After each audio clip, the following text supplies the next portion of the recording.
Lincoln. The Great Speeches. Early life and career of Abraham Lincoln. Abraham Lincoln was born on February 12, 1809, in a one-room log cabin at Sinking Spring Farm, south of Hodgenville in Hardin County, Kentucky.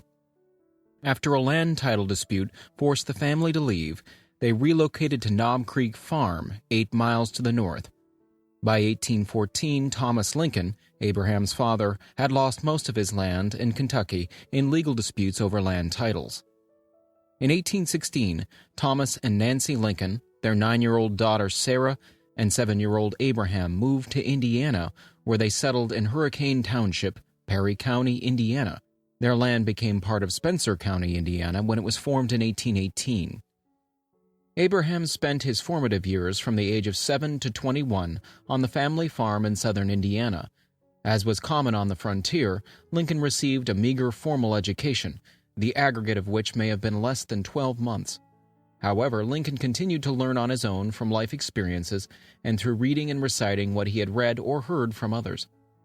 In 1818, 2 years after their arrival in Indiana, 9-year-old Lincoln lost his birth mother, Nancy, who died after a brief illness. Thomas returned to Kentucky the following year and married Sarah Sally Bush Washington. Abraham's new stepmother and her 3 children joined the Lincoln family in Indiana in 1819. A second tragedy befell the family in 1828, when Abraham's sister Sarah died in childbirth. In 1830, 21-year-old Abraham joined his extended family in a move to Illinois. After helping his father establish a farm in Macon County, Illinois, Lincoln set out on his own. Lincoln worked as a boatman, store clerk, surveyor, militia soldier, and became a lawyer in Illinois. He was elected to the Illinois legislature in 1834 and was re-elected in 1836, 1838, 1840, and 1844. In 1842, Lincoln married Mary Todd. The couple had 4 sons.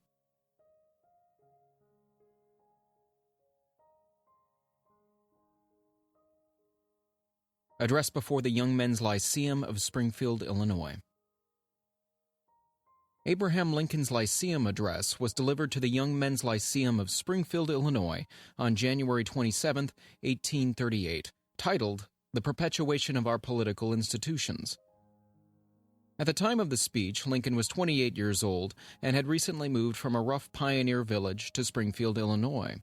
In this speech, Lincoln spoke about the dangers of slavery in the United States, as the institution could corrupt the federal government. Lincoln warned that mobs or people who disrespected American laws and courts could destroy the United States. Address before the Young Men's Lyceum of Springfield, Illinois, "The Perpetuation of Our Political Institutions," January 27, 1838. As a subject for the remarks of the evening, the perpetuation of our political institutions is selected. In the great journal of things happening under the sun, we, the American people, find our account running under date of the 19th century of the Christian era. We find ourselves in the peaceful possession of the fairest portion of the earth as regards extent of territory, fertility of soil, and salubrity of climate. We find ourselves under the government of a system of political institutions conducing more essentially to the ends of civil and religious liberty than any of which the history of former times tells us.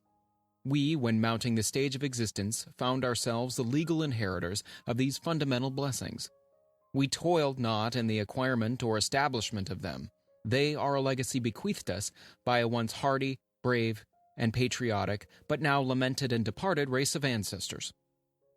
Theirs was the task, and nobly they performed it, to possess themselves and through themselves us of this goodly land, and to uprear upon its hills and its valleys a political edifice of liberty and equal rights. 'Tis ours only to transmit these, the former, unprofaned by the foot of an invader, the latter, undecayed by the lapse of time and untorn by usurpation, to the latest generation that fate shall permit the world to know. This task of gratitude to our fathers, justice to ourselves, duty to posterity, and love for our species in general, all imperatively require us faithfully to perform.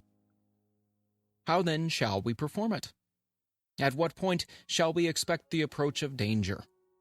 By what means shall we fortify against it? Shall we expect some transatlantic military giant to step the ocean and crush us at a blow? Never.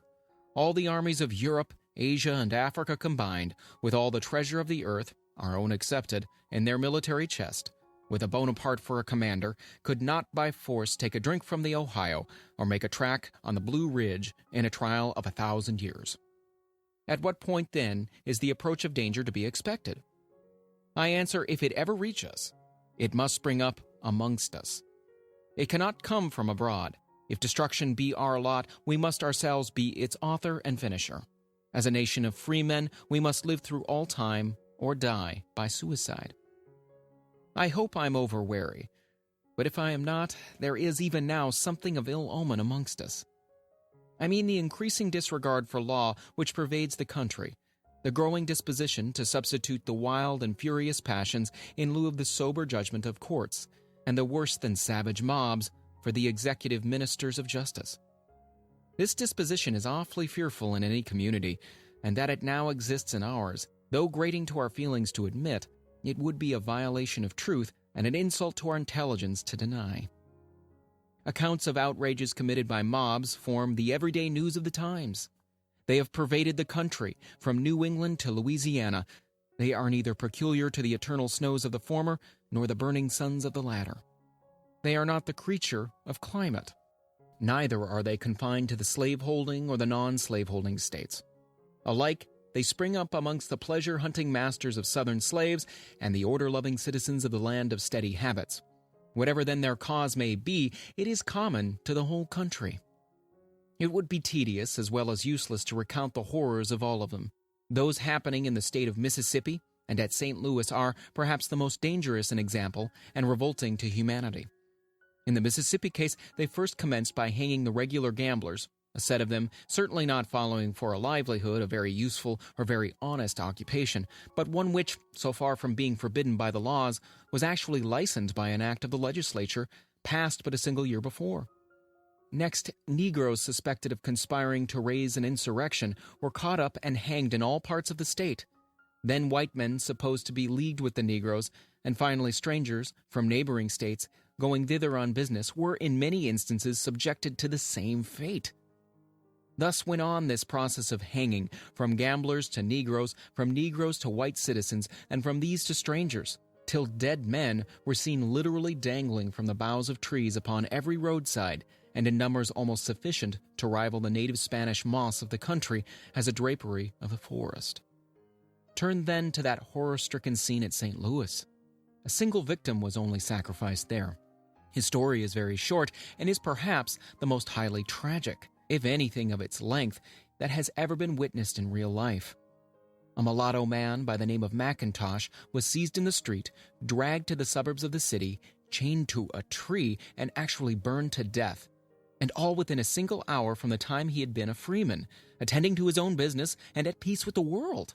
Such are the effects of mob law, and such is the scenes becoming more and more frequent in this land so lately famed for love of law and order, and the stories of which have even now grown too familiar to attract anything more than an idle remark.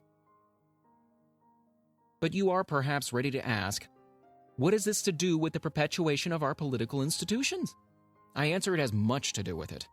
Its direct consequences are, comparatively speaking, but a small evil, and much of its danger consists in the proneness of our minds to regard its direct as its only consequences. Abstractly considered, the hanging of the gamblers at Vicksburg was of but little consequence. They constitute a portion of population that is worse than useless in any community, and their death, if no pernicious example be set by it, is never matter of reasonable regret with anyone. If they were annually swept from the stage of existence by the plague or smallpox, honest men would perhaps be much profited by the operation. Similar to is the correct reasoning in regard to the burning of the Negro at St. Louis. He had forfeited his life by the perpetuation of an outrageous murder upon one of the most worthy and respectable citizens of the city, and had not he died as he did, he must have died by the sentence of the law in a very short time afterwards. As to him alone, it was as well the way it was as it could otherwise have been, but the example in either case was fearful. When men take it in their heads today to hang gamblers or burn murderers, they should recollect that in the confusion usually attending such transactions, they will be as likely to hang or burn someone who is neither a gambler nor a murderer as one who is, and that, acting upon the example they set, the mob of tomorrow may and probably will hang or burn some of them by the very same mistake. And not only so, the innocent, those who have ever set their faces against violations of law in every shape, alike with the guilty, fall victim to the ravages of mob law. And thus it goes on, step by step, till all the walls erected for the defense of the persons and property of individuals are trodden down and disregarded. But all this even is not the full extent of the evil. By such examples, by instances of the perpetrators of such acts going unpunished, the lawless in spirit are encouraged to become lawless in practice, and having been used to no restraint but dread of punishment, they thus become absolutely unrestrained. Having ever regarded government as their deadliest bane, they make a jubilee of the suspension of its operations and pray for nothing so much as its total annihilation. While on the other hand, good men, men who love tranquility, who desire to abide by the laws and enjoy their benefits, who would gladly spill their blood in the defense of their country, seeing their property destroyed, their families insulted, and their lives endangered, their persons injured, and seeing nothing in prospect that forebodes a change for the better, become tired of and become disgusted with a government that offers them no protection, and are not much averse to a change in which they imagine they have nothing to lose. Thus then, by the operation of this mobocratic spirit, which all must admit is now abroad in the land, the strongest bulwark of any government, and particularly those constituted like ours, may effectually be broken down and destroyed. I mean, the attachment of the people. Whenever this effect shall be produced among us, whenever the vicious portion of population shall be permitted to gather in bands of hundreds and thousands, and burn churches, ravage and mob provision stores, throw printing presses into rivers, shoot editors, and hang and burn obnoxious persons at pleasure and with impunity, depend on it, this government cannot last. By such things, the feelings of the best citizens will become more or less alienated from it, and thus it will be left without friends, or with too few, and those few too weak, to make their friendship effectual. At such a time, and under such circumstances, men of sufficient talent and ambition will not be wanting to seize the opportunity, strike the blow, and overturn that fair fabric which for the last half-century has been the fondest hope of the lovers of freedom throughout the world. I know the American people are much attached to their government. I know they would suffer much for its sake. I know they would endure evils long and patiently before they would ever think of exchanging it for another. Yet, notwithstanding all this, if the laws be continually despised and disregarded, if their rights to be secure in their persons and property are held by no better tenure than the caprice of a mob, the alienation of their affections from the government is the natural consequence, and to that, sooner or later, it must come. Here, then, is one point at which danger may be expected. The question recurs: how shall we fortify against it? The answer is simple. Let every American, every lover of liberty, every well-wisher to his posterity swear by the blood of the Revolution never to violate in the least particular the laws of country, and never to tolerate their violation by others. As the patriots of '76 did to the support of the Declaration of Independence, so too the support of the Constitution and laws let every American pledge his life, his property, and his sacred honor. Let every man remember that to violate the law is to trample on the blood of his father and to tear the character of his own and his children's liberty. Let reverence for the laws be breathed by every American mother to the lisping babe that prattles on her lap. Let it be taught in schools, in seminaries, and in colleges. Let it be written in primers, spelling books, and in almanacs. Let it be preached from the pulpit, proclaimed in legislative halls, and enforced in courts of justice. And in short, let it become the political religion of the nation, and let the old and young, the rich and poor, the grave and gay, of all sexes and tongues, and colors and conditions, sacrifice unceasingly upon its altars. While ever a state of feeling such as this shall universally or even very generally prevail throughout the nation, vain will be every effort and fruitless every attempt to subvert our national freedom. When I so pressingly urge a strict observation of all the laws, let me not be understood as saying there are no bad laws, nor that grievances may not arise for the redress of which no legal provisions have been made. I mean to say no such thing. But I do mean to say that although bad laws, if they exist, should be repealed as soon as possible, still, while they continue in force, for the sake of example, they should be religiously observed. So also in unprovided cases. If such arise, let proper legal provisions be made for them with the least possible delay, but till then, let them, if not too intolerable, be borne with. There is no grievance that is a fit object of redress by mob law. In any case that arises, as for instance the promulgation of abolitionism, one of two positions is necessarily true. That is, the thing is right within itself, and therefore deserves the protection of all law and all good citizens, or it is wrong, and therefore proper to be prohibited by legal enactments. And in neither case is the interposition of mob law either necessary, justifiable, or excusable. But it may be asked, why suppose danger to our political institutions? Have we not preserved them for more than 50 years? And why may we not for 50 times as long? We hope there is no sufficient reason. We hope all dangers may be overcome. But to conclude that no danger may ever arise would itself be extremely dangerous. There are now, and will hereafter be, many causes dangerous in their tendency, which have not existed heretofore, and which are too insignificant to merit attention. That our government should have been maintained in its original form from its establishment until now is not much to be wondered at. It had many props to support it through that period, which now are decayed and crumbled away. Through that period it was felt by all to be an undecided experiment. Now it is understood to be a successful one. Then all that sought celebrity and fame and distinction expected to find them in the success of that experiment. Their all was staked upon it. Their destiny was inseparably linked with it. Their ambition aspired to display before an admiring world a practical demonstration of the truth of a proposition which had hitherto been considered, at best, no better than problematical, namely, the capability of a people to govern themselves. If they succeeded, they were to be immortalized. Their names were to be transferred to counties and cities and rivers and mountains, and to be revered and sung and toasted through all time.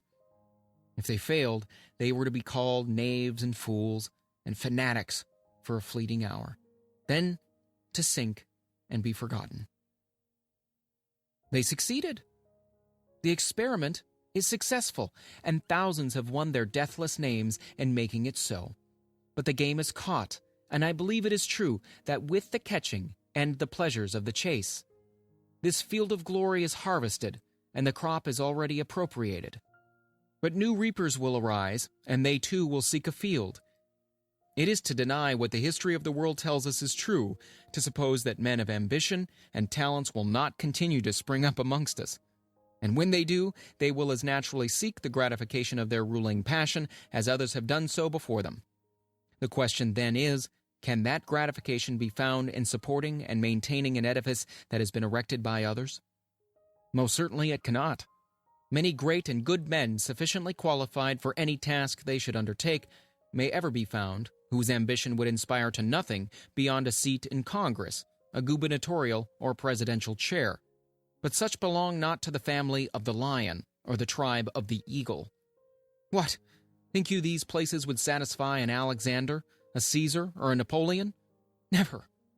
Towering genius disdains a beaten path. It seeks regions hitherto unexplored. It sees no distinction in adding story to story upon the monuments of fame erected to the memory of others. It denies that it is glory enough to serve under any chief. It scorns to tread in the footsteps of any predecessor, however illustrious. It thirsts and burns for distinction, and, if possible, it will have it, whether at the expense of emancipating slaves or enslaving freemen. Is it unreasonable, then, to expect that some man possessed of the loftiest genius, coupled with ambition sufficient to push it to its utmost stretch, will at some time spring up among us? When such a one does, it will require the people to be united with each other, attached to the government and laws, and generally intelligent to successfully frustrate his designs. Distinction will be his paramount object. And although he would as willingly, perhaps more so, acquire it by doing good as harm, yet that opportunity being past, and nothing left to be done in the way of building up, he would set boldly to the task of pulling down. Here then is a probable case, highly dangerous, and such a one as could not have well existed heretofore. Another reason which once was, but which to the same extent is now no more, has done much in maintaining our institutions thus far. I mean the powerful influence which the interesting scenes of the Revolution had upon the passions of the people, as distinguished from their judgment. By this influence, the jealousy, envy, and avarice incident to our nature, and so common to a state of peace, prosperity, and conscious strength, were for the time, in a great measure, smothered and rendered inactive, while the deep-rooted principles of hate and the powerful motive of revenge, instead of being turned against each other, was directed exclusively against the British nation, and thus, from the force of circumstances, the basest principles of our nature were either made to lie dormant or to become the active agents in the advancement of the noblest cause, that of establishing and maintaining civil and religious liberty. But this state of feeling must fade, is fading, has faded, with the circumstances that produced it. I do not mean to say that the scenes of the Revolution are now or ever will be entirely forgotten, but that, like everything else, they must fade upon the memory of the world and grow more and more dim by the lapse of time. In history we hope that they will be read of and recounted so long as the Bible shall be read. But even granting that they will, their influence cannot be what it heretofore has been. Even then they cannot be so universally known, nor so vividly felt as they were by the generation just gone to rest. At the close of that struggle, nearly every adult male had been a participator in some of its scenes. The consequence was that of those scenes, in the form of a husband, a father, a son, or brother, a living history was to be found in every family, a history bearing the indubitable testimonies of its own authenticity, in the limbs mangled, in the scars of wounds received. In the midst of very scenes related, a history, too, that could be read and understood alike by all, the wise and the ignorant, the learned and the unlearned. But those histories are gone. They can be read no more forever. They were a fortress of strength, but what invading foeman could never do, the silent artillery of time has done, the leveling of its walls. They are gone. They were a forest of giant oaks, but the all-relentless hurricane has swept over them and left only here and there a lonely trunk, despoiled of its verdure, shorn of its foliage, unshading and unshaded, to murmur in a few gentle breezes, and to combat with its mutilated limbs a few more ruder storms, then to sink and be no more. They were the pillars of the Temple of Liberty, and now that they have crumbled away, that temple must fall unless their descendants supply their places with other pillars, hewn from the solid quarry of sober reason. Passion has helped us, but can do so no more. It will in future be our enemy. Reason, cold, calculating, unimpassioned reason, must furnish all the materials of our future support and defense. Let those materials be molded into general intelligence, sound morality, and in particular a reverence for the Constitution and laws, and that we improved to the last, that we remained free to the last, that we revered his name to the last, that during his long sleep we permitted no hostile foot to pass over or desecrate his resting place, shall be that which to learn the last trump shall awaken our Washington. Upon these let the proud fabric of freedom rest as the rock of its basis, and as truly as has been said of the only greater institution, the gates of hell shall not prevail against it.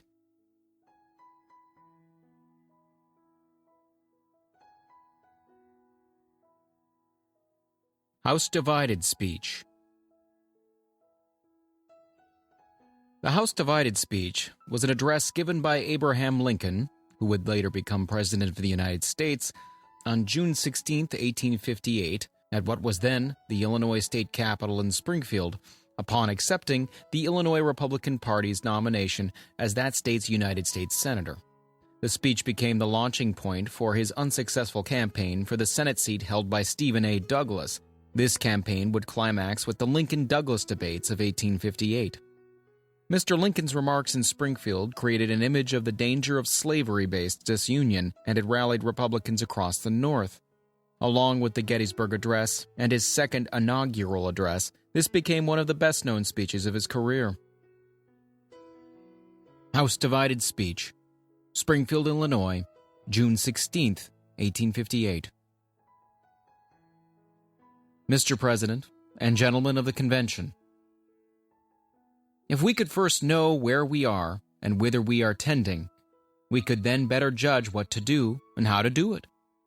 We are now far into the 5th year since a policy was initiated with the avowed object and confident promise of putting an end to slavery agitation. Under the operation of that policy, that agitation has not only not ceased, but is constantly augmented. In my opinion, it will not cease until a crisis shall have been reached and passed. A house divided against itself cannot stand. I believe this government cannot endure permanently half slave and half free. I do not expect the Union to be dissolved. I do not expect the house to fall. But I do expect it will cease to be divided. It will become all one thing or all the other. Either the opponents of slavery will arrest the further spread of it and place it where the public mind shall rest in the belief that it is in the course of ultimate extinction, or its advocates will push it forward till it should become alike lawful in all the states, old as well as new, north as well as south. Have we no tendency to the latter condition? Let anyone who doubts carefully contemplate that now almost complete legal combination, piece of machinery, so to speak, compounded of the Nebraska Doctrine and the Dred Scott decision. Let him consider not only what work the machinery is adapted to do and how well adapted, but also let him study the history of its construction and trace if he can, or rather fail if he can, to trace the evidence of design and concert of action among its chief architects from the beginning. But, so far, Congress only had acted, and an endorsement by the people, real or apparent, was indispensable to save the point already gained and give chance for more. The new year of 1854 found slavery excluded from more than half the states by state constitutions and from most of the national territory by congressional prohibition. 4 days later commenced the struggle, which ended in repealing that congressional prohibition. This opened all the national territory to slavery and was the first point gained. This necessity had not been overlooked, but had been provided for, as well as might be, in the notable argument of squatter sovereignty, otherwise called sacred right of self-government, which latter phrase, though expressive of the only rightful basis of any government, was so perverted in this attempted use of it as to amount to just this, that if any one man choose to enslave another, no third man shall be allowed to object. That argument was incorporated into the Nebraska bill itself in the language which follows. It being the true intent and meaning of this act not to legislate slavery into any territory or state, not to exclude it therefrom, but to leave the people thereof perfectly free to form and regulate their domestic institutions in their own way, subject only to the Constitution of the United States. Then opened the roar of loose declamation in favor of squatter sovereignty and sacred right of self-government. But, said opposition members, let us be more specific. Let us amend the bill so as to expressly declare that the people of the territory may exclude slavery. Not we, said the friends of the measure, and down they voted the amendment.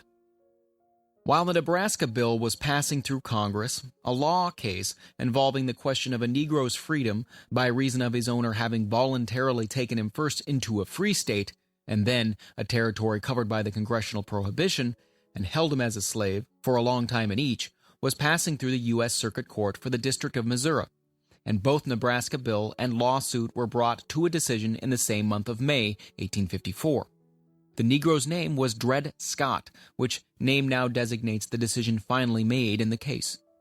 Before the then next presidential election, the law case came to and was argued in the Supreme Court of the United States, but the decision of it was deferred until after the election. Still, before the election, Senator Trumbull, on the floor of the Senate, requests the leading advocate of the Nebraska bill to state his opinion whether the people of a territory can constitutionally exclude slavery from their limits. And the latter answers, that is a question for the Supreme Court. The election came. Mr. Buchanan was elected, and the endorsement, such as it was, secured. That was the second point gained. The endorsement, however, fell short of a clear popular majority by nearly 400,000 votes, and so perhaps was not overwhelmingly reliable and satisfactory. The outgoing president, in his last annual message, as impressively as possible, echoed back upon the people the weight and authority of the endorsement. The Supreme Court met again, did not announce their decision, but ordered a re-argument. The presidential inauguration came, and still no decision of the court, but the incoming president, in his inaugural address, fervently exhorted the people to abide by the forthcoming decision, whatever might be. Then, in a few days, came the decision. The reputed author of the Nebraska bill finds an early occasion to make a speech at this Capitol endorsing the Dred Scott decision and vehemently denouncing all opposition to it. The new president, too, seizes the early occasion of the Silliman letter to endorse and strongly construe that decision and to express his astonishment that any different view had ever been entertained. At length, a squabble springs up between the president and the author of the Nebraska bill on the mere question of fact, whether the Lecompton Constitution was or was not, in any just sense, made by the people of Kansas. And in that squabble, the latter declares that all he wants is a fair vote for the people, and that he cares not whether slavery be voted down or voted up. I do not understand his declaration that he cares not whether slavery be voted down or voted up to be intended by him other than as an apt definition of the policy he would impress upon the public mind, the principle which he declares he has suffered much and is ready to suffer to the end. And well may he cling to that principle. If he has any parental feeling, well may he cling to it. That principle is the only shred left of the original Nebraska doctrine. Under the Dred Scott decision, squatter sovereignty, squatted out of existence, tumbled down like temporary scaffolding, like the mold at the foundry served through one blast and fell back into loose sand, helped to carry an election, and then was kicked to the winds.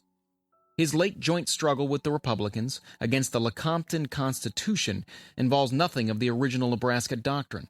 That struggle was made on a point, the right of the people to make their own constitution, upon which he and the Republicans have never differed. The several points of the Dred Scott decision, in connection with Senator Douglas's care not policy, constitute the piece of machinery in its present state of advancement. This was the third point gained.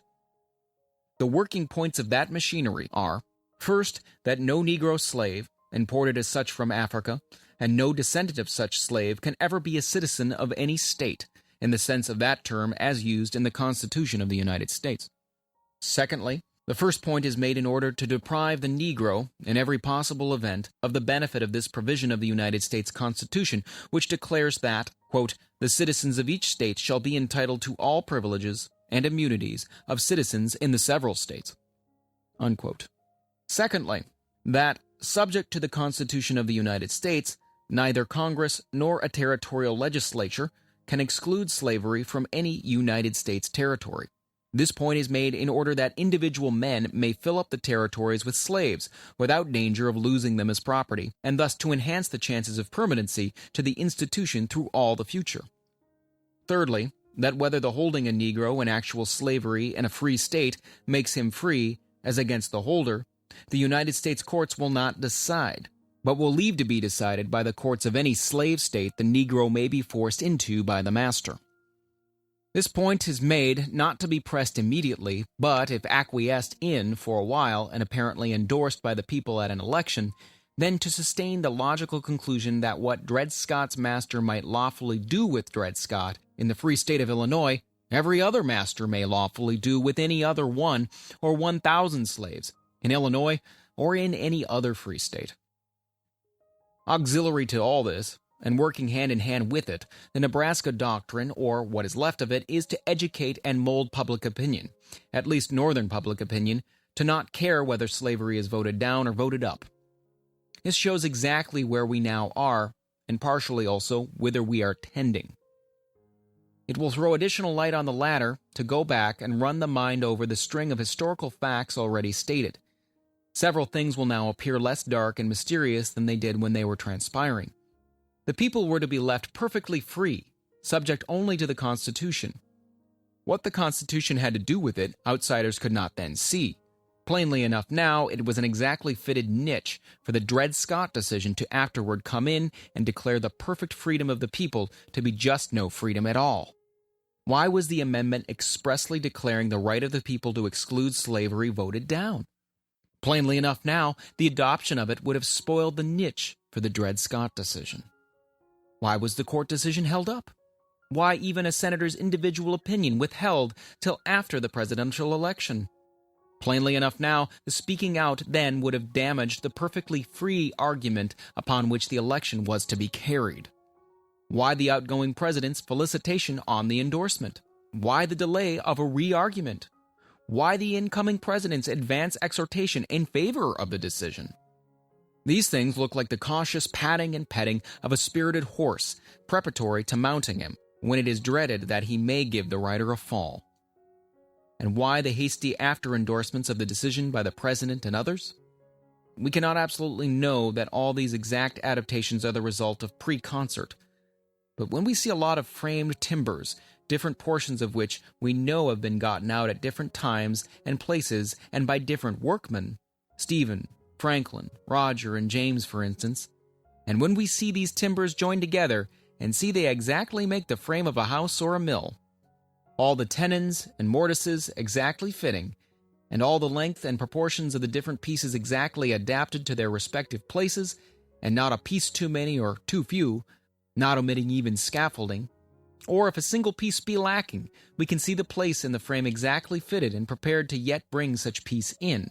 In such a case, we find it impossible not to believe that Stephen and Franklin and Roger and James all understood one another from the beginning and all worked upon a common plan or draft drawn up before the first lick was struck. It should not be overlooked that, by the Nebraska Bill, the people of a state, as well as territory, were to be left perfectly free, subject only to the Constitution. Why mention a state? They were legislating for territories, and not for or about states. Certainly the people of a state are and ought to be the subject to the Constitution of the United States, but why is mention of this lugged into this merely territorial law? Why are the people of a territory and the people of a state therein lumped together, and their relation to the Constitution therein treated as being precisely the same? While the opinion of the court, by Chief Justice Taney in the Dred Scott case, and the separate opinions of all the concurring judges expressly declare that the Constitution of the United States neither permits Congress nor a territorial legislature to exclude slavery from any United States territory, they all omit to declare whether or not the same Constitution permits a state, or the people of a state, to exclude it. Possibly this is a mere omission, but who can be quite sure if McLean or Curtis had sought to get into the opinion a declaration of unlimited power in the people of a state to exclude slavery from their limits, just as Chase and Macy sought to get such declaration in behalf of the people of a territory into the Nebraska Bill? I ask, who can be quite sure that it would not have been voted down in the one case as it had been in the other? The nearest approach to the point of declaring the power of a state over slavery is made by Judge Nelson. He approaches it more than once, using the precise idea and almost the language, too, of the Nebraska Act. On one occasion, his exact language is, "Except in cases where the power is restrained by the Constitution of the United States, the law of the state is supreme over the subject of slavery within its jurisdiction." In what cases the power of the states is so restrained by the U.S. Constitution is left an open question, precisely as the same question as to the restraint on the power of the territories was left open in the Nebraska Act. Put that and that together, and we have another nice little niche, which we may, ere long, see filled with another Supreme Court decision declaring that the Constitution of the United States does not permit a state to exclude slavery from its limits. And this may especially be expected if the doctrine of care not, whether slavery be voted down or voted up, shall gain upon the public mind sufficiently to give promise that such a decision can be maintained when made. Such decision is probably coming and will soon be upon us, unless the power of the present political dynasty shall be met and overthrown. We shall lie down pleasantly dreaming that the people of Missouri are on the verge of making their state free, and we shall awake to the reality, instead, that the Supreme Court has made Illinois a slave state. To meet and overthrow the power of that dynasty is the work now before all those who would prevent that consummation. This is what we have to do, but how can we best do it? There are those who denounce us openly to their own friends, and yet whisper us softly that Senator Douglas is the aptest instrument there is with which to effect that object. They wish us to infer all from the facts that he now has a little quarrel with the present head of the dynasty, and that he has regularly voted with us on a single point upon which he and we have never differed. They remind us that he is a great man, and that the largest of us are very small ones. Let this be granted, but a living dog is better than a dead lion. Judge Douglas, if not a dead lion for this work, is at least a caged and toothless one. How can he oppose the advances of slavery? He doesn't care anything about it. His avowed mission is impressing the public heart to care nothing about it. A leading Douglas Democratic newspaper thinks Douglas's superior talent will be needed to resist the revival of the African slave trade. Does Douglas believe an effort to revive that trade is approaching? He has not said so. Does he really think so? But if it is, how can he resist it? For years he has labored to prove it a sacred right of white men to take Negro slaves into the new territories. Can he possibly show that it is less a sacred right to buy them where they can be bought cheapest? And unquestionably, they can be bought cheaper in Africa than in Virginia. He has done all in his power to reduce the whole question of slavery to one of a mere right of property, and as such, how can he refuse that trade in that property shall be perfectly free, unless he does it as a protection to the home production? And as the home producers will probably not ask the protection, he will be wholly without a ground of opposition. Senator Douglas holds, we know, that a man may rightfully be wiser today than he was yesterday, that he may rightfully change when he finds himself wrong. But can we, for that reason, run ahead and infer that he will make any particular change of which he himself has given no intimation? Can we safely base our action upon any such vague inference? Now as ever, I wish not to misrepresent Judge Douglas's position, question his motives, or do aught that can be personally offensive to him. Whenever, if ever, he and we can come together on principle so that our great cause may have assistance from his great ability, I hope to have interposed no adventitious obstacle. But clearly he is not now with us. He does not pretend to be. He does not promise to ever be. Our cause, then, must be entrusted to and conducted by its own undoubted friends, those whose hands are free, whose hearts are in the work, who do care for the result. 2 years ago, the Republicans of the nation mustered over 1,300,000 strong. We did this under the single impulse of resistance to a common danger, with every external circumstance against us. Of strange, discordant, and even hostile elements we gathered from the four winds and formed and fought the battle through under the constant hot fire of a disciplined, proud, and pampered enemy. Do we brave all then to falter now? Now, when that same enemy is wavering, dissevered, and belligerent? The result is not doubtful. We shall not fail. If we stand firm, we shall not fail. Wise counsels may accelerate, or mistakes delay it, but sooner or later, the victory is sure to come.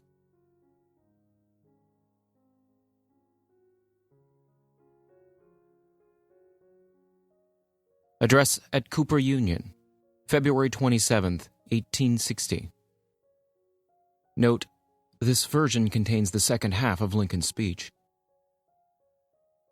And now, if they would listen, as I suppose they will not, I would address a few words to the Southern people. I would say to them, you consider yourselves a reasonable and a just people, and I consider that in the general qualities of reason and justice you are not inferior to any other people. Still, when you speak of us Republicans, you do so only to denounce us as reptiles, or at the best as no better than outlaws. You will grant a hearing to pirates or murderers, but nothing like it to black Republicans. In your contentions with one another, each of you deems an unconditional condemnation of black republicanism as the first thing to be attended to. Indeed, seems to be an indispensable prerequisite, licensed, so to speak, among you to be admitted or permitted to speak at all. Now, can you, or not, be prevailed upon to pause and to consider whether this is quite just to us, or even to yourselves? Bring forward your charges and specifications, and then be patient long enough to hear us, or deny, or justify. You say we are sectional. We deny it. That makes an issue, and the burden of proof is upon you. You produce your proof, and what is it? Why, that our party has no existence in your section. gets no votes in your section. The fact is substantially true, but does it prove the issue? If it does, then in case we should, without change of principle, begin to get votes in your section, we should thereby cease to be sectional. You cannot escape this conclusion, and yet are you willing to abide by it? If you are, you will probably soon find that we have ceased to be sectional, for we shall get votes in your section this very year. You will then begin to discover, as the truth plainly is, that your proof does not touch the issue. The fact that we get no votes in your section is a fact of your making and not of ours. And if there be fault in that fact is primarily yours, and remains until you show that we repel you by some wrong principle or practice. If we do repel you by any wrong principles or practice, the fault is ours. But this brings you to where you ought to have started, to a discussion of the right or wrong of our principle. If our principle put in practice would wrong your section for the benefit of ours, or for any other object, then our principle, and we with it, are sectional and are justly opposed and denounced as such. Meet us then on the question of whether our principle, put in practice, would wrong your section, and so meet it as if it were possible that something may be said on our side. Do you accept the challenge? No. Then you really believe that the principle which our fathers who framed the government under which we live thought so clearly right as to adopt it and endorse it again and again upon their official oaths is in fact so clearly wrong as to demand your condemnation without a moment's consideration. Some of you delight to flaunt in our faces the warnings against the sectional parties given by Washington in his farewell address. Less than 8 years before Washington gave that warning, he had, as President of the United States, approved and signed as an act of Congress enforcing the prohibition of slavery in the Northwestern Territory, which act embodied the policy of the government upon that subject up to and at the very moment he penned that warning. And about 1 year after he penned it, he wrote Lafayette that he considered that prohibition a wise measure, expressing in the same connection his hope that we should at some time have a confederacy of free states. Bearing this in mind, and seeing that sectionalism has since arisen upon this same subject, is that warning a weapon in your hands against us, or in our hands against you? Could Washington himself speak, would he cast the blame of that sectionalism upon us, who sustain his policy, or upon you, who repudiate it? We respect that warning of Washington, and we commend it to you, together with his example pointing to the right application of it. But you say you are conservative, eminently conservative, while we are revolutionary, destructive, or something of the sort.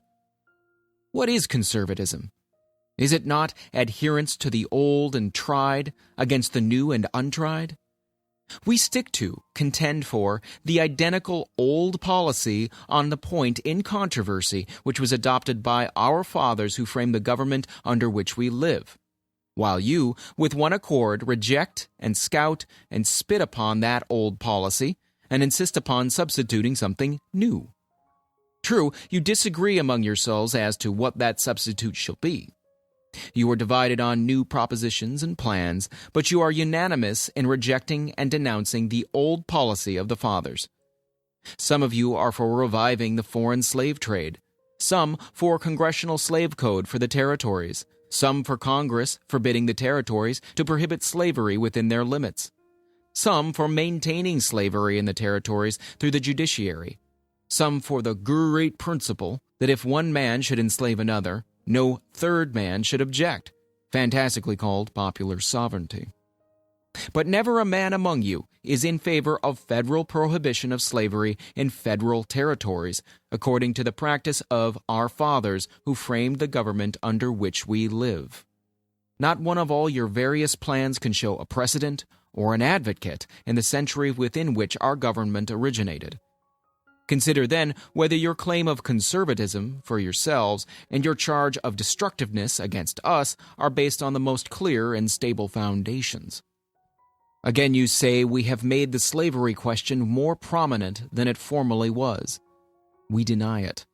We admit that it is more prominent, but we deny that we made it so. It was not we, but you who discarded the old policy of the fathers. We resisted, and still resist, your innovation, and thence comes the greater prominence of the question. Would you have that question reduced to its former proportions? Go back to that old policy.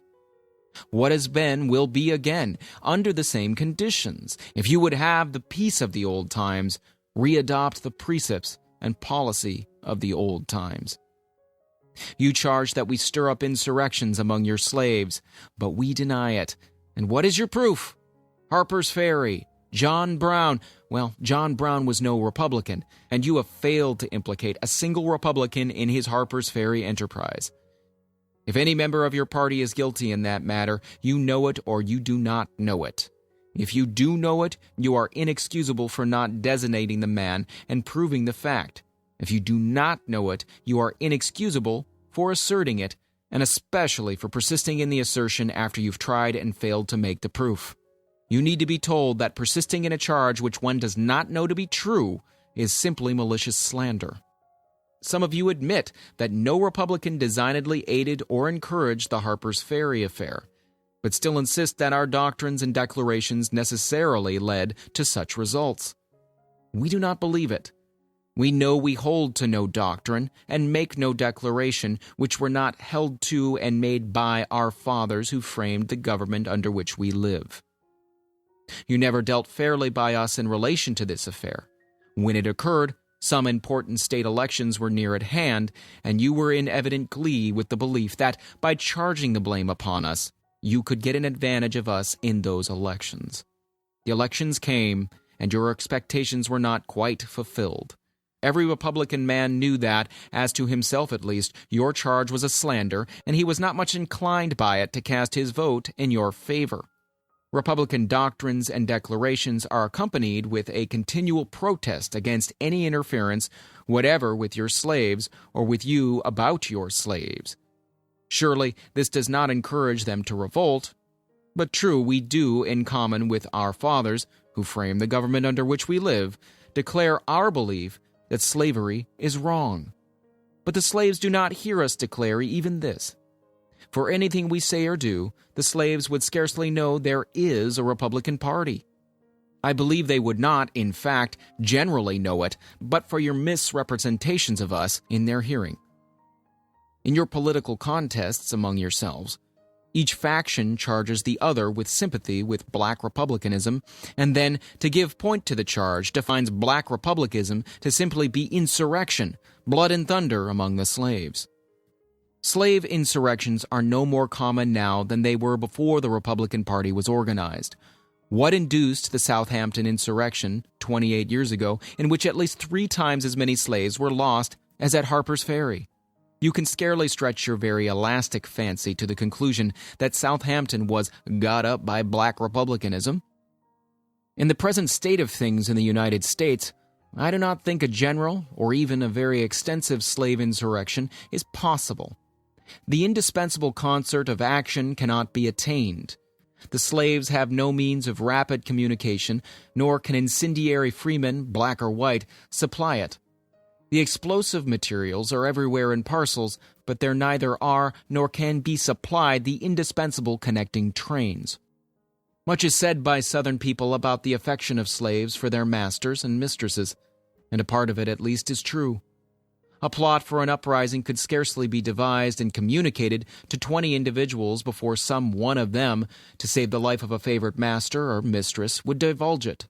This is the rule, and the slave revolution in Haiti was not an exception to it, but a case occurring under peculiar circumstances. The gunpowder plot of British history, though not connected with slaves, was more in point.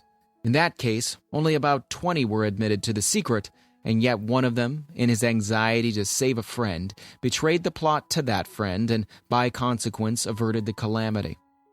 Occasional poisonings from the kitchen, and open or stealthy assassinations in the field, and local revolts extending to a score or so will continue to occur as the natural results of slavery, but no general insurrection of slaves, as I think, can happen in this country for a long time.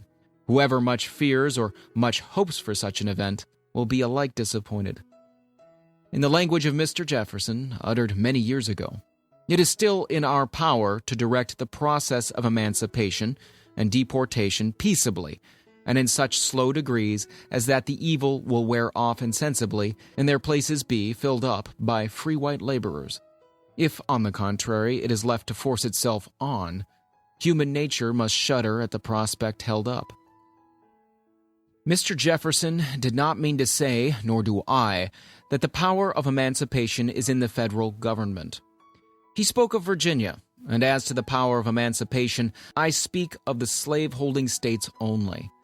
The federal government, however, as we insist, has the power of restraining the extension of the institution, the power to ensure that a slave insurrection shall never occur on any American soil which is now free from slavery. John Brown's effort was peculiar. It was not a slave insurrection. It was an attempt by white men to get up a revolt among slaves in which the slaves refused to participate. In fact, it was so absurd that the slaves, with all their ignorance, saw plainly enough it could not succeed. That affair, in its philosophy, corresponds with the many attempts related in history at the assassination of kings and emperors. An enthusiast broods over the oppression of a people till he fancies himself commissioned by heaven to liberate them. He ventures the attempt, which ends in little else than his own execution. Orsini's attempt on Louis Napoleon and John Brown's attempt at Harper's Ferry were, in their philosophy, precisely the same. The eagerness to cast blame on Old England in the one case and on New England in the other does not disprove the sameness of the two things. And how much would it avail you if you could, by the use of John Brown, Helper's Book, and the like, break up the Republican organization? Human action can be modified to some extent, but human nature cannot be changed. There is a judgment and a feeling against slavery in this nation which cast at least 1.5 million of votes. You cannot destroy that judgment and feeling, that sentiment, by breaking up the political organization which rallies around it. You can scarcely scatter and disperse an army which has been formed into order in the face of your heaviest fire. But if you could, how much would you gain by forcing the sentiment which created it out of the peaceful channel of the ballot box into some other channel? What would that other channel probably be? Would the number of John Browns be lessened or enlarged by the operation? But you will break up the Union rather than submit to a denial of your constitutional rights. That has a somewhat reckless sound, but it would be palliated, if not fully justified, were we proposing, by the mere force of numbers, to deprive you of some right, plainly written down in the Constitution. But we are proposing no such thing. When you make these declarations, you have a specific and well-understood allusion to an assumed constitutional right of yours to take slaves into the federal territories and to hold them there as property. But no such right is specifically written in the Constitution. That instrument is literally silent about any such right.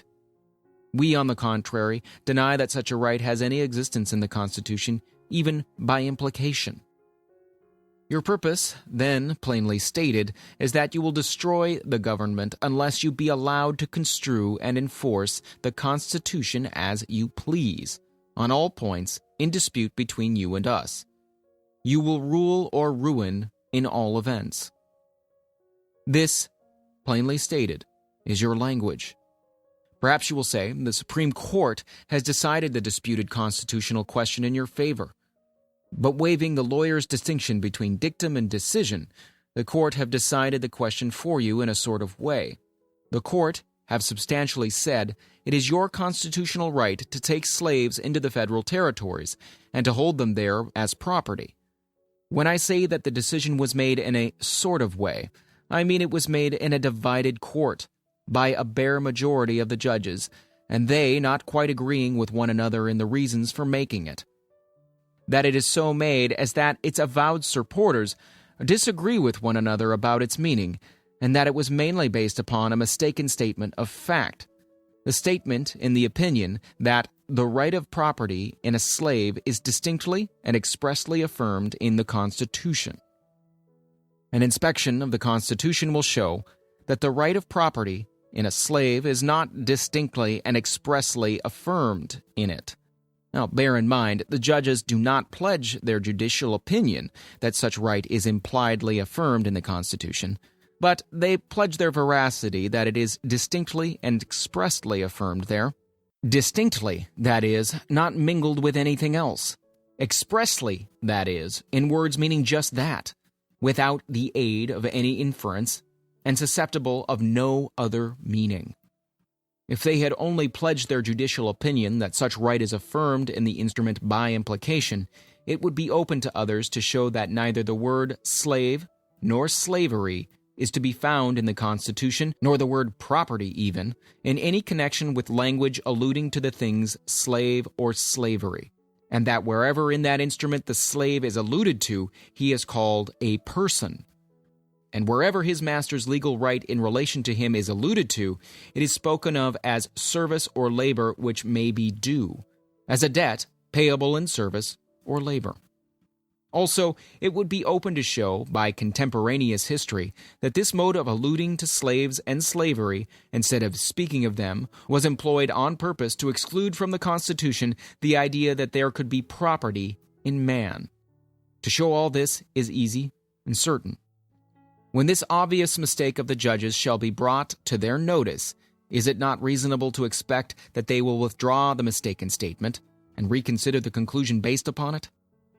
And then it is to be remembered that our fathers who framed the government under which we live, the men who made the Constitution, decided this same constitutional question in our favor long ago, decided it without division among themselves when making the decision, without division among themselves about the meaning of it after it was made, and so far as any evidence is left, without basing it upon any mistaken statements of fact. Under all these circumstances, do you really feel yourselves justified to break up this government unless such a court decision as yours is shall be at once submitted to as a conclusive and final rule of political action? But you'll not abide the election of a Republican president. In that supposed event, you say, you will destroy the Union, and then you say, the great crime of having destroyed it will be upon us. That is cool. A highwayman holds a pistol to my ear, and mutters through his teeth, stand and deliver, or I shall kill you, and then you will be a murderer. To be sure, what the robber demanded of me, my money, was my own, and I had a clear right to keep it, but it was no more my own than my vote is my own, and the threat of death to me, to extort my money, and the threat of destruction to the Union, to extort my vote, can scarcely be distinguished in principle. A few words now to Republicans. It is exceedingly desirable that all parts of this great confederacy shall be at peace and in harmony one with another. Let us Republicans do our part to have it so. Even though much provoked, let us do nothing through passion and ill temper. Even though the Southern people will not so much as listen to us, let us calmly consider their demands and yield to them if, in our deliberate view of our duty, we possibly can. Judging by all they say and do, and by the subject and nature of their controversy with us, let us determine, if we can, what will satisfy them. Will they be satisfied if the territories be unconditionally surrendered to them? We know they will not. In all their present complaints against us, the territories are scarcely mentioned. Invasions and insurrections are the rage now. Will it satisfy them if, in the future, we have nothing to do with invasions and insurrections? We know it will not. We so know because we know we never had anything to do with invasions and insurrections. And yet this total abstaining does not exempt us from the charge and the denunciation. The question recurs, what will satisfy them? Simply this. We must not only let them alone, but we must somehow convince them that we do let them alone. This we know by experience is no easy task. We have been so trying to convince them from the very beginning of our organization, but with no success. In all our platforms and speeches, we have constantly protested our purpose to let them alone, but this has had no tendency to convince them. Alike unavailing to convince them is the fact that they have never detected a man of us in any attempt to disturb them. These natural and apparently adequate means all failing, what will convince them? This and this only. Cease to call slavery wrong and join them in calling it right. And this must be done thoroughly, done in acts as well as in words. Silence will not be tolerated. We must place ourselves avowedly with them. Senator Douglas's new sedition law must be enacted and enforced, suppressing all declarations that slavery is wrong, whether made in politics, in presses, in pulpits, or in private. We must arrest and return their fugitive slaves with greedy pleasure. We must pull down our free state constitutions. The whole atmosphere must be disinfected from all taint of opposition to slavery before they will cease to believe that all their troubles proceed from us. I am quite aware they do not state their case precisely in this way. Most of them would probably say to us, just let us alone, do nothing to us, and say what you please about slavery.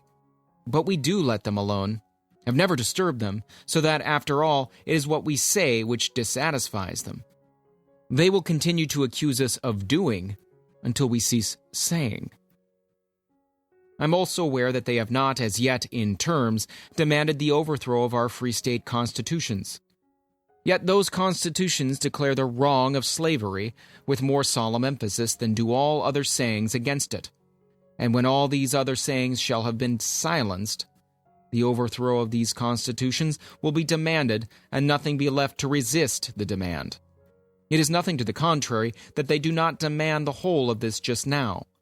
Demanding what they do, and for the reason they do, they can voluntarily stop nowhere short of this consummation.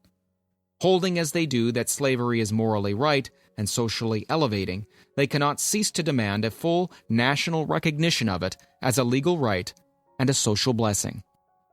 Nor can we justifiably withhold this on any ground save our conviction that slavery is wrong.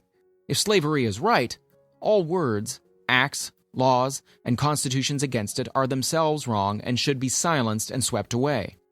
If it is right, we cannot justly object to its nationality, its universality. If it is wrong, they cannot justly insist upon its extension, its enlargement. All they ask, we could readily grant if we thought slavery right. All we ask, they could as readily grant if they thought it wrong.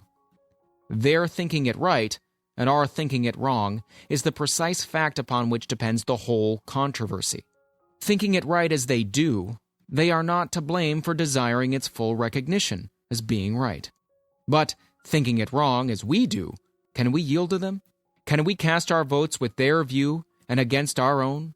In view of our moral, social, and political responsibilities, can we do this? Wrong as we think slavery is, we can yet afford to let it alone where it is, because that much is due to the necessity arising from its actual presence in the nation. But can we, while our votes will prevent it, allow it to spread into the national territories and to overrun us here in these free states? If our sense of duty forbids this, then let us stand by our duty, fearlessly and effectively. Let us be diverted by none of those sophistical contrivances wherewith we are so industriously plied and belabored. Contrivances such as groping for some middle ground between the right and the wrong, vain as the search for a man who would be neither a living man nor a dead man. Such as the policy of don't care on a question about which all true men do care. Such as union appeals beseeching true union men to yield to disunionists, reversing the divine rule and calling not the sinners, but the righteous to repentance. Such as invocations to Washington, imploring men to unsay what Washington said and undo what Washington did. Neither let us be slandered from our duty by false accusations against us, nor frightened from it by menaces of destruction to the government, nor of dungeons to ourselves. Let us have faith that right makes right, and in that faith let us to the end dare to do our duty as we understand it.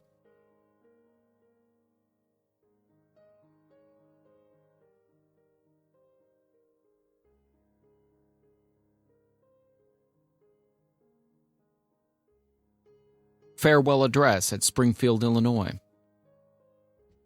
Lincoln's farewell address was a speech made by President-elect Abraham Lincoln in Springfield, Illinois, on February 11, 1861, on his way to his inauguration in Washington, D.C.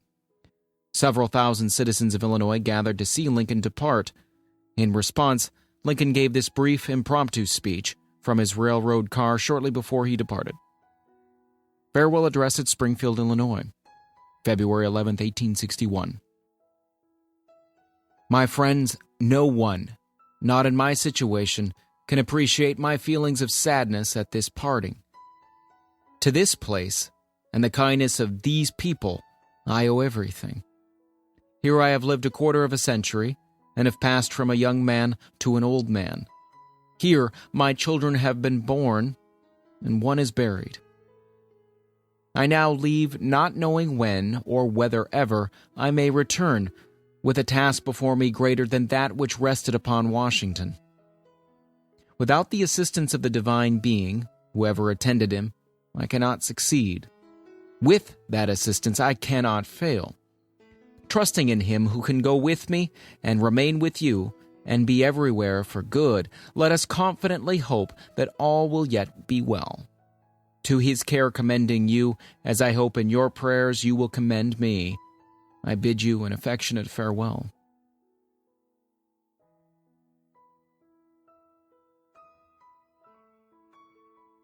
First Inaugural Address of Abraham Lincoln. Abraham Lincoln's first inaugural address was delivered by President Abraham Lincoln on Monday, March 4, 1861, as part of his taking of the oath of office for his first term as the 16th President of the United States. The speech was primarily addressed to the people of the South and was intended to succinctly state Lincoln's intended policies and desires toward that section where 7 states had seceded from the Union and formed the Confederate States of America. Written in a spirit of reconciliation toward the seceded states, Lincoln's inaugural address touched on several topics. First, his pledge to hold, occupy, and possess the property and places belonging to the government, including Fort Sumter, which was still in federal hands. Second, his argument that the Union was undissolvable, and thus that secession was impossible. And third, a promise that while he would never be the first to attack, any use of arms against the United States would be regarded as rebellion and met with force. The inauguration took place on the eve of the American Civil War, which began soon after with the Confederate attack on Fort Sumter. First Inaugural Address of Abraham Lincoln, March 4, 1861, Washington, D.C. Fellow citizens of the United States, in compliance with a custom as old as the government itself, I appear before you to address you briefly and to take in your presence the oath prescribed by the Constitution of the United States to be taken by the President before he enters on the execution of this office. I do not consider it necessary at present for me to discuss those matters of administration about which there is no special anxiety or excitement. Apprehension seems to exist among the people of the Southern states that by the accession of a Republican administration, their property and their peace and personal security are to be endangered. There has never been any reasonable cause for such apprehension. Indeed, the most ample evidence to the contrary has all the while existed and been open to their inspection. It is found in nearly all the published speeches of him who now addresses you. I do but quote from one of those speeches when I declare that I have no purpose, directly or indirectly, to interfere with the institution of slavery in the United States where it exists. I believe I have no lawful right to do so, and I have no inclination to do so. Those who nominated and elected me did so with full knowledge that I had made this and many similar declarations, and had never recanted them. And more than this, they placed in the platform for my acceptance, and as a law to themselves, and to me, the clear and emphatic resolution which I now read. Resolved that the maintenance inviolate of the rights of the states, and especially the right of each state to order and control its own domestic institutions according to its own judgment exclusively, is essential to that balance of power on which the perfection and endurance of our political fabric depend. And we denounce the lawless invasion by armed force of the soil of any state or territory, no matter what pretext, as among the gravest of crimes. I now reiterate these sentiments, and in doing so, I only press upon the public attention the most conclusive evidence of which the case is susceptible that the property, peace, and security of no section are to be in any wise endangered by the now incoming administration. I add, too, that all the protection which, consistently with the Constitution and the laws, can be given will be cheerfully given to all the states when lawfully demanded, for whatever cause, as cheerfully to one section as to another. There is much controversy about the delivering up of fugitives from service or labor. The clause I now read is as plainly written in the Constitution as any other of its provisions. No person held to service or labor in one state, under the laws thereof, escaping into another, shall, in consequence of any law or regulation, therein be discharged from such service or labor, but shall be delivered up on claim of the party to whom such service or labor may be due. It is scarcely questioned that this provision was intended by those who made it for the reclaiming of what we call fugitive slaves, and the intention of the lawgiver is the law. All members of Congress swear their support to the whole Constitution, to this provision as much as to any other. To the proposition, then, that slaves whose cases come within the terms of this clause shall be delivered up, their oaths are unanimous. Now, if they would make the effort in good temper, would they not, with nearly equal unanimity, frame and pass a law by means of which to keep good that unanimous oath? There is some difference of opinion whether this clause should be enforced by national or by state authority, but surely that difference is not a very material one. If a slave is to be surrendered, it can be of but little consequence to him or to others by which authority it is done. And should any one in any case be content that his oath shall go unkept on a merely unsubstantial controversy as to how it shall be kept? Again, in any law upon this subject, ought not all the safeguards of liberty known in civilized and humane jurisprudence to be introduced, so that a free man be not in any case surrendered as a slave? And might it not be well at the same time to provide by law for the enforcement of that clause in the Constitution which guarantees that the citizens of each state shall be entitled to all privileges and immunities of citizens in the several states? I take the official oath today with no mental reservations and with no purpose to construe the Constitution or laws by any hypercritical rules. And while I do not choose now to specify particular acts of Congress as proper to be enforced, I do suggest that it will be much safer for all, both in official and private stations, to conform to and abide by all those acts which stand unrepealed than to violate any of them, trusting to find impunity and having them held to be unconstitutional. It is 72 years since the first inauguration of a president under our national Constitution. During that period, 15 different and greatly distinguished citizens have in succession administered the executive branch of the government. They have conducted it through many perils and generally with great success.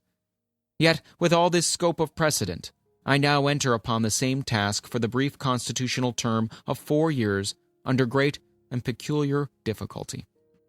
A disruption of the federal union, heretofore only menaced, is now formidably attempted. I hold that in contemplation of universal law and of the Constitution, the union of these states is perpetual. Perpetuity is implied, if not expressed, in the fundamental law of all national governments.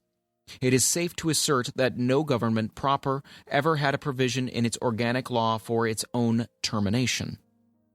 Continue to execute all the express provisions of our national Constitution, and the Union will endure forever, it being impossible to destroy it except by some action not provided for in the instrument itself. Again, if the United States be not a government proper, but an association of states in the nature of contract merely, can it, as a contract, be peaceably unmade by less than all the parties who made it? One party to a contract may violate it, break it so to speak, but does it not require all to lawfully rescind it? Descending from these general principles, we find the proposition that in legal contemplation, the Union is perpetual, confirmed by the history of the Union itself. The Union is much older than the Constitution. It was formed, in fact, by the Articles of Association in 1774. It was matured and continued by the Declaration of Independence in 1776. It was further matured, and the faith of all the then 13 states expressly plighted and engaged that it should be perpetual by the Articles of Confederation in 1778. And finally, in 1787, one of the declared objects for ordaining and establishing the Constitution was to form a more perfect union.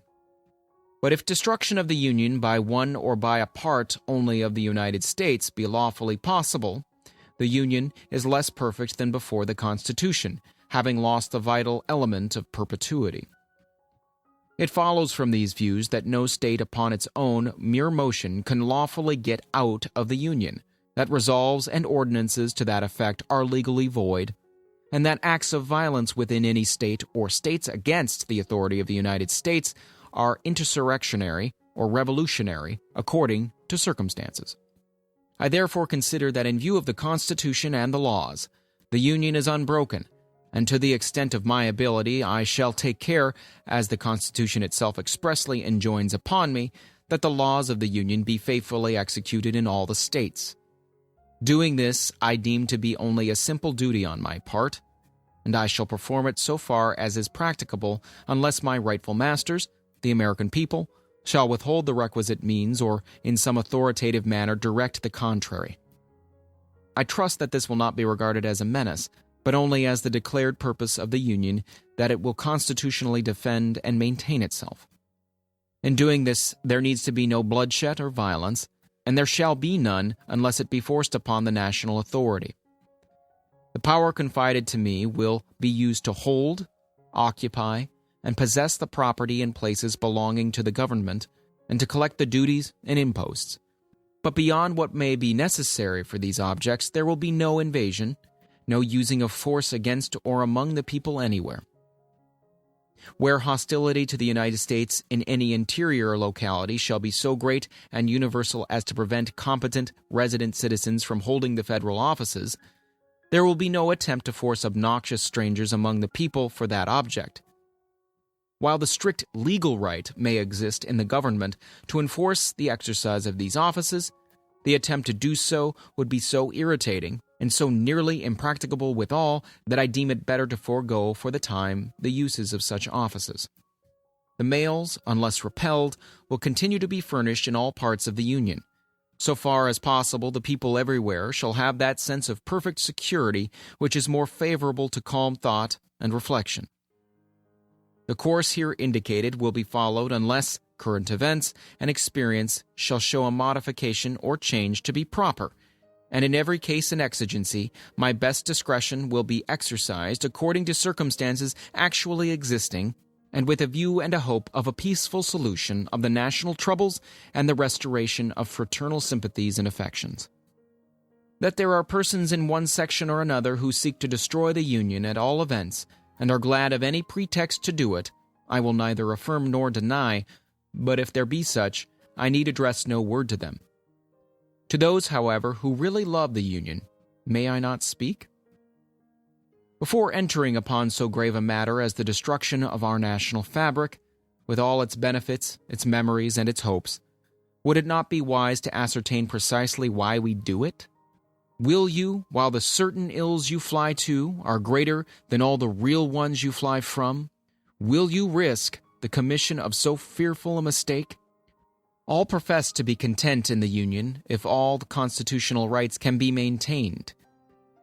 Is it true, then, that any right plainly written in the Constitution has been denied? I think not. Happily, the human mind is so constituted that no party can reach to the audacity of doing this. Think, if you can, of a single instance in which a plainly written provision of the Constitution has ever been denied. If by the mere force of numbers a majority should deprive a minority of any clearly written constitutional right, it might in a moral point of view justify revolution, certainly would if such right were a vital one. But such is not our case.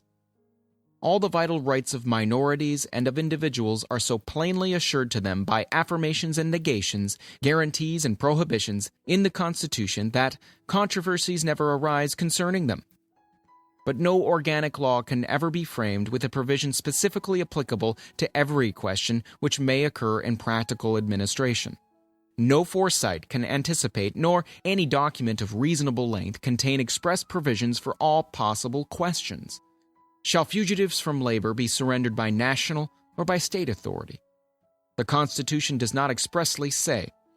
May Congress prohibit slavery in the territories? The Constitution does not expressly say. Must Congress protect slavery in the territories? The Constitution does not expressly say. From questions of this class spring all our constitutional controversies, and we divide upon them into majorities and minorities. If the minority will not acquiesce, the majority must, or the government must cease. There is no other alternative, for continuing the government is acquiescence on one side or the other. If a minority in such case will secede rather than acquiesce, they make a precedent which in turn will divide and ruin them, for a minority of their own will secede from them whenever a majority refuses to be controlled by such minority. For instance, why may not any portion of a new confederacy a year or two hence arbitrarily secede again, precisely as portions of the present union now claim to secede from it? All who cherish disunion sentiments are now being educated to the exact temper of doing this. Is there such perfect identity of interests among the states to compose a new union as to produce harmony only and prevent renewed secession? Plainly, the central idea of secession is the essence of anarchy. A majority held in restraint by constitutional checks and limitations, and always changing easily with deliberate changes of popular opinions and sentiments, is the only true sovereign of a free people. Whoever rejects it does of necessity fly to anarchy or to despotism. Unanimity is impossible. The rule of a minority, as a permanent arrangement, is wholly inadmissible, so that, rejecting the majority principle, anarchy or despotism in some form is all that is left. I do not forget the position assumed by some that constitutional questions are to be decided by the Supreme Court, nor do I deny that such decisions must be binding in any case upon the parties to a suit as to the object of that suit, while they are also entitled to very high respect and consideration in all parallel cases by all other departments of the government. And while it is obviously possible that such decision may be erroneous in any given case, still the evil effect following it, being limited to that particular case, with the chance that it may be overruled and never become a precedent for other cases, can be better borne than could the evils of a different practice. At the same time, the candid citizen must confess that if the policy of the government upon vital questions affecting the whole people is to be irrevocably fixed by decisions of the Supreme Court, the instant they are made in ordinary litigation between parties in personal actions, the people will have ceased to be their own rulers, having to that extent practically resigned their government into the hands of that eminent tribunal. Nor is there in this view any assault upon the court or the judges. It is a duty from which they may not shrink to decide cases properly brought before them, and it is no fault of theirs if others seek to turn their decisions to political purposes. One section of our country believes slavery is right and ought to be extended, while the other believes it is wrong and ought not to be extended. This is the only substantial dispute. The fugitive slave clause of the Constitution and the law for the suppression of the foreign slave trade are each as well enforced, perhaps as any law can ever be in a community where the moral sense of the people imperfectly supports the law itself. The great body of the people abide by the dry legal obligation in both cases, and a few break over in each. This, I think, cannot be perfectly cured, and it would be worse in both cases after the separation of the sections than before. The foreign slave trade, now imperfectly suppressed, would be ultimately revived without restriction in one section, while fugitive slaves, now only partially surrendered, would not be surrendered at all by the other. Physically speaking, we cannot be separate. We cannot remove our respective sections from each other, nor build an impassable wall between them. A husband and wife may be divorced and may go out of the presence and beyond the reach of each other, but the different parts of our country cannot do this. They cannot but remain face to face, and intercourse, either amicable or hostile, must continue between them. Is it possible, then, to make that intercourse more advantageous or more satisfactory after separation than before? Can aliens make treaties easier than friends can make laws? Can treaties be more faithfully enforced between aliens than laws can among friends? Suppose you go to war. You cannot fight always, and when, after much loss on both sides, and no gain on either, you cease fighting, the identical old questions as to terms of intercourse are again upon you. This country, with its institutions, belongs to the people who inhabit it. Whenever they shall grow weary of the existing government, they can exercise their constitutional right of amending it to their revolutionary right to disremember or overthrow it. I cannot be ignorant of the fact that many worthy and patriotic citizens are desirous of having the national constitution amended. While I make no recommendation of amendments, I fully recognize the rightful authority of the people over the whole subject, to be exercised in either of the modes prescribed in the instrument itself, and I should, under existing circumstances, favor rather than oppose a fair opportunity being afforded the people to act upon it. I will venture to add that to me the convention mode seems preferable, in that it allows amendments to originate with the people themselves, instead of only permitting them to take or reject propositions originated by others, not especially chosen for the purpose, and which might not be precisely such as they would wish to either accept or refuse. I understand a proposed amendment to the Constitution, which amendment, however, I have not seen, has passed Congress, to the effect that the federal government shall never interfere with the domestic institutions of the states, including that of persons held to service. To avoid misconstruction of what I have said, I depart from my purpose not to speak of particular amendments so far as to say that, holding such a provision to now be implied constitutional law, I have no objection to it being made express and irrevocable. The Chief Magistrate derives all his authority from the people, and they have referred none upon him to fix terms for the separation of the states. The people themselves can do this if also they choose, but the executive as such has nothing to do with it. His duty is to administer the present government as it came to his hands, and to transmit it unimpaired by him to his successor. Why should there not be a patient confidence in the ultimate justice of the people? Is there any better or equal hope in the world? In our present differences, is either party without faith of being in the right? If the almighty ruler of nations, with his eternal truth and justice, be on your side of the north, or on yours of the south, that truth and that justice will surely prevail by the judgment of this great tribunal of the American people. By the frame of the government under which we live, this same people have wisely given their public servants but little power for mischief, and have, with equal wisdom, provided for the return of that little to their own hands at very short intervals. While the people retain their virtue and vigilance, no administration, by any extreme of wickedness or folly, can very seriously injure the government in the short space of 4 years. My countrymen, one and all, think calmly and well upon this whole subject. Nothing valuable can be lost by taking time. If there be an object to hurry any of you in hot haste to a step which you would never take deliberately, that object will be frustrated by taking time, but no good object can be frustrated by it. Such of you as are now dissatisfied still have the old Constitution unimpaired, and on the sensitive point, the laws of your own framing under it, while the new administration will have no immediate power, if it would, to change either. If it were admitted that you who are dissatisfied hold the right side in the dispute, there is still no single good reason for precipitate action.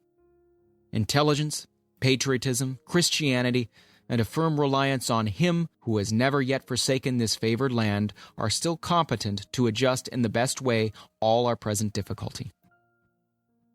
In your hands, my dissatisfied fellow countrymen, and not in mine, is the momentous issue of civil war. The government will not assail you. You can have no conflict without being yourselves the aggressors. You have no oath registered in heaven to destroy the government, while I shall have the most solemn one to preserve, protect, and defend it. I am loath to close. We are not enemies, but friends. We must not be enemies. Though passion may have strained, it must not break our bonds of affection. The mystic cords of memory, stretching from every battlefield and patriot grave to every living heart and hearthstone all over this broad land, will yet swell the chorus of the Union, when again touched, as surely they will be, by the better angels of our nature.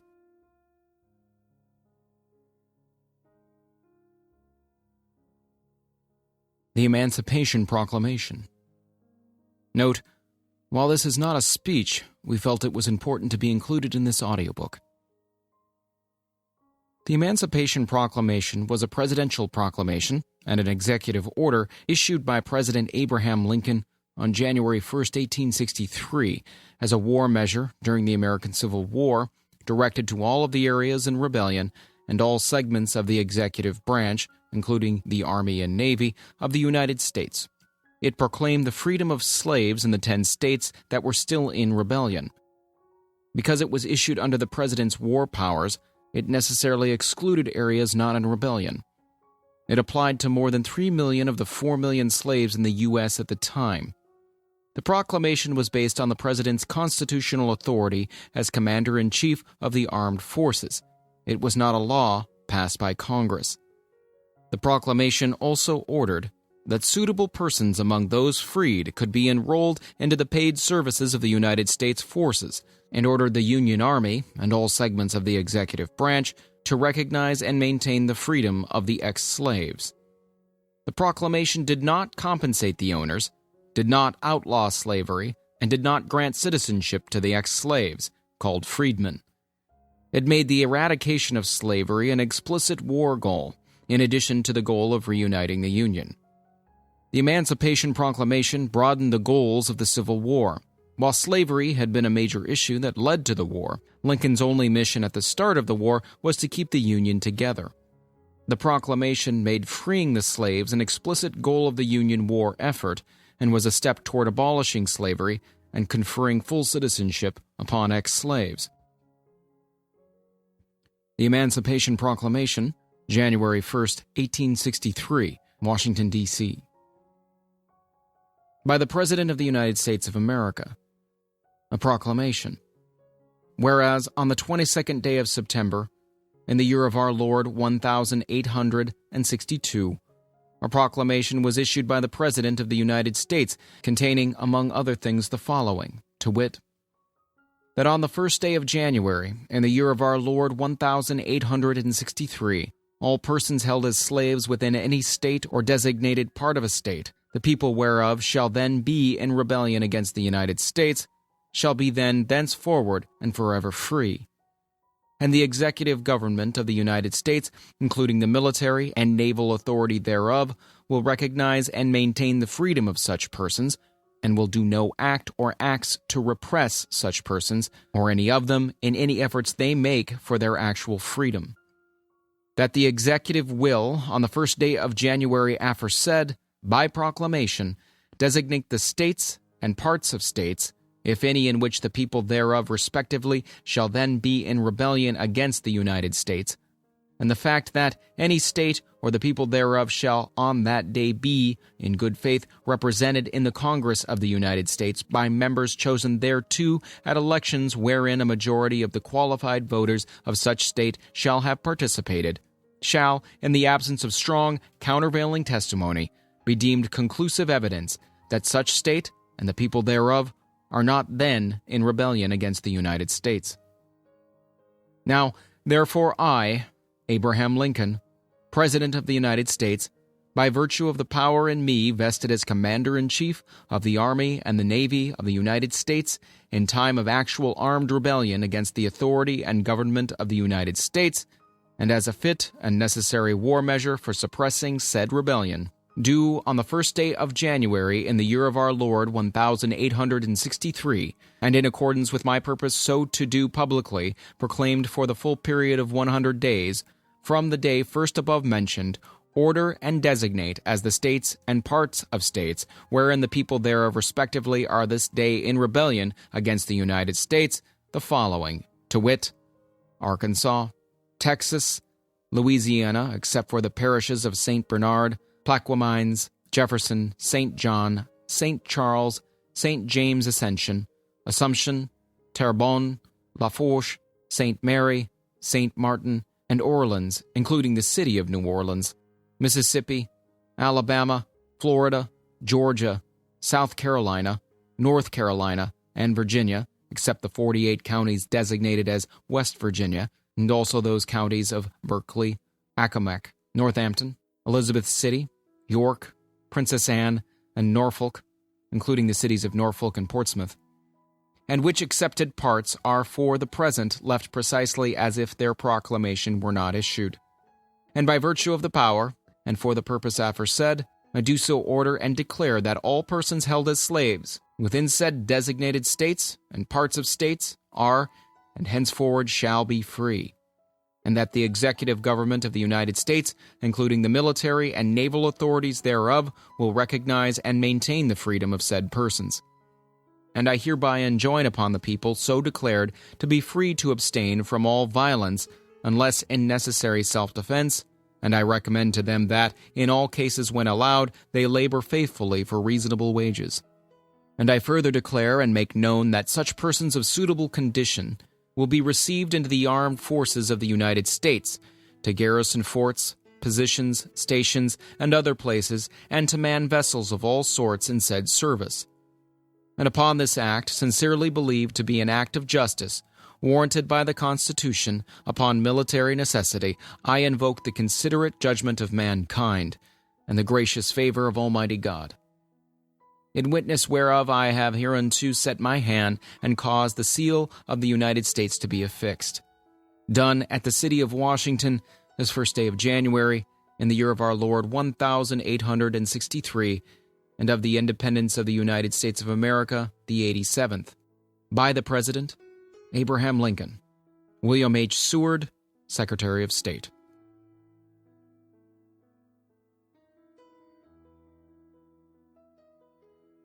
The Gettysburg Address. The Gettysburg Address is a speech by the U.S. President Abraham Lincoln, one of the best known in American history. It was delivered by Lincoln during the American Civil War on the afternoon of Thursday, November 19, 1863, at the dedication of the Soldiers' National Cemetery in Gettysburg, Pennsylvania, 4.5 months after the Union armies defeated those of the Confederacy at the Battle of Gettysburg. Abraham Lincoln's carefully crafted address, secondary to other presentations that day, came to be regarded as one of the greatest speeches in American history.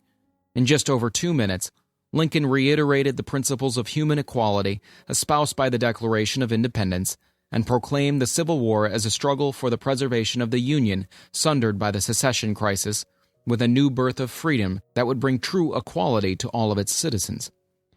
Lincoln also redefined the Civil War as a struggle not just for the Union, but also for the principle of human equality. Beginning with the now iconic phrase, 7 years ago, referring to the Declaration of Independence written at the start of the American Revolution in 1776, Lincoln examined the founding principles of the United States in the context of the Civil War and memorialized the sacrifices of those who gave their lives at Gettysburg and extolled the virtues for the listeners and the nation to ensure the survival of America's representative democracy, that government of the people, by the people, for the people, shall not perish from the earth. The Gettysburg Address, Gettysburg, Pennsylvania, November 19, 1863.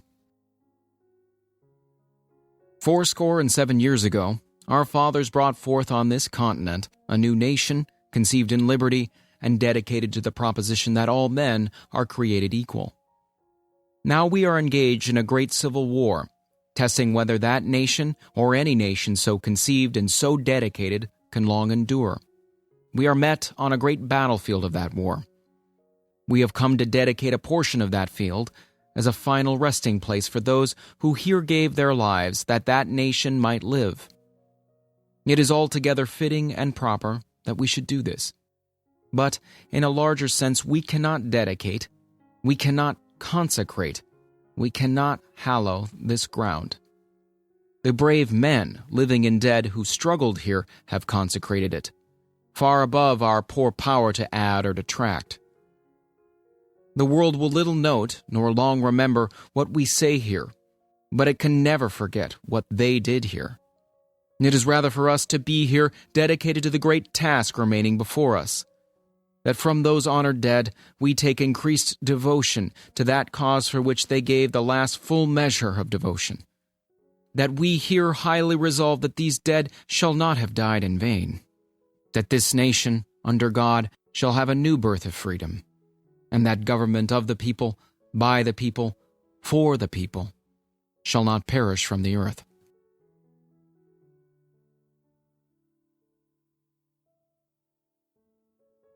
Second Inaugural Address of Abraham Lincoln.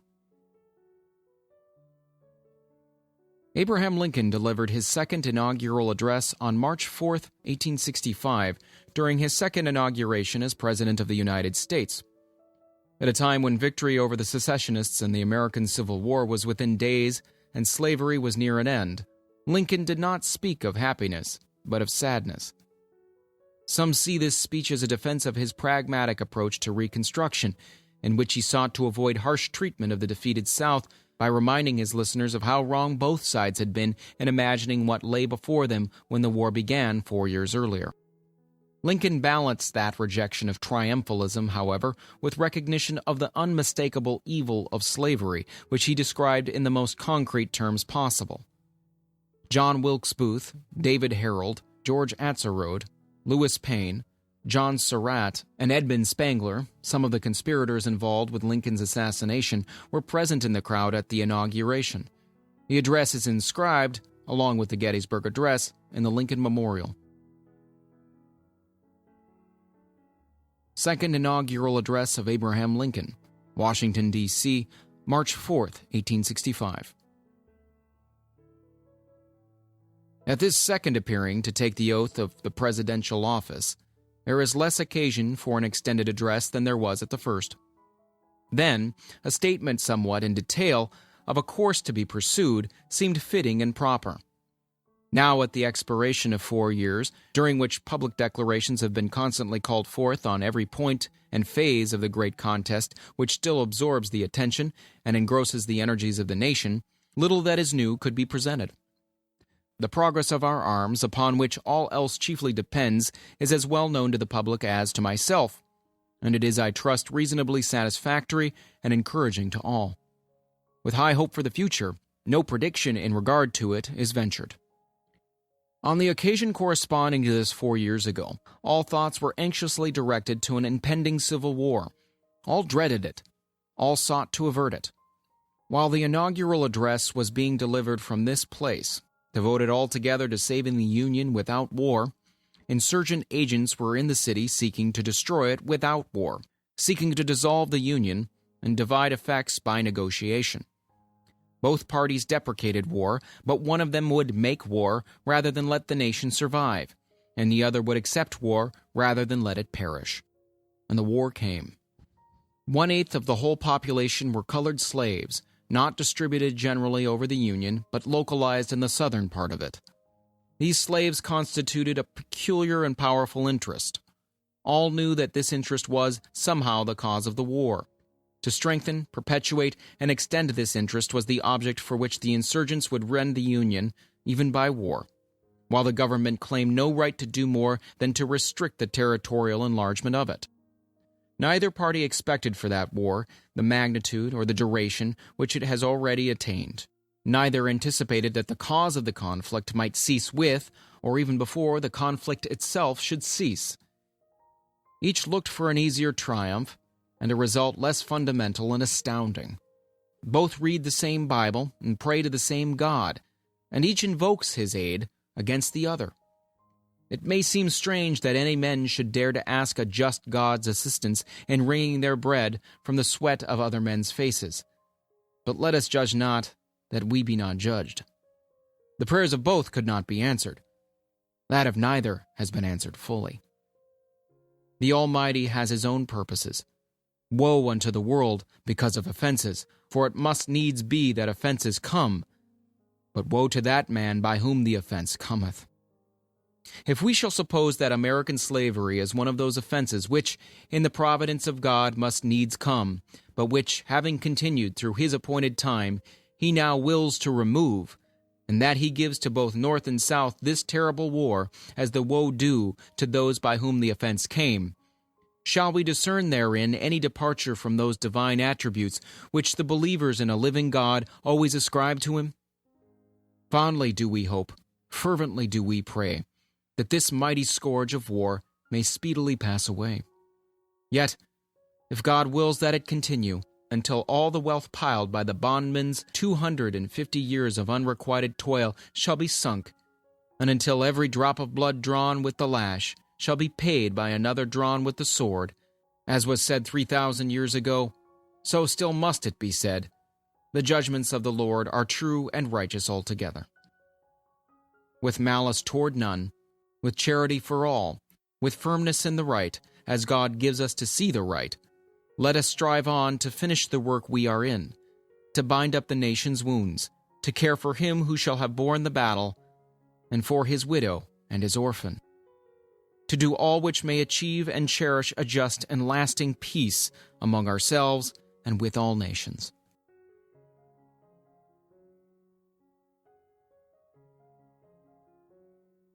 Assassination of Abraham Lincoln. United States President Abraham Lincoln was shot on Good Friday, April 14, 1865, while attending the play Our American Cousin at Ford's Theater as the American Civil War was drawing to a close. Lincoln was 56 years old at the time of his death. The assassination occurred 5 days after the commander of the Confederate Army of Northern Virginia, General Robert E. Lee, surrendered to the Lieutenant General Ulysses S. Grant and the Union Army of the Potomac. Lincoln was the first American president to be assassinated.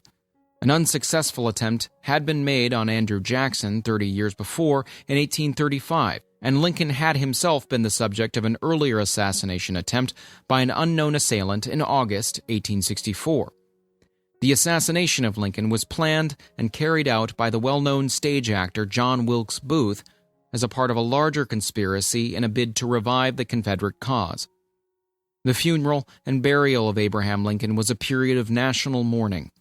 Millions of people came to Lincoln's funeral procession in Washington, D.C. on April 19, 1865, and as his body was transported 1,700 miles through New York to Springfield, Illinois. His body and funeral train were viewed by millions along the route.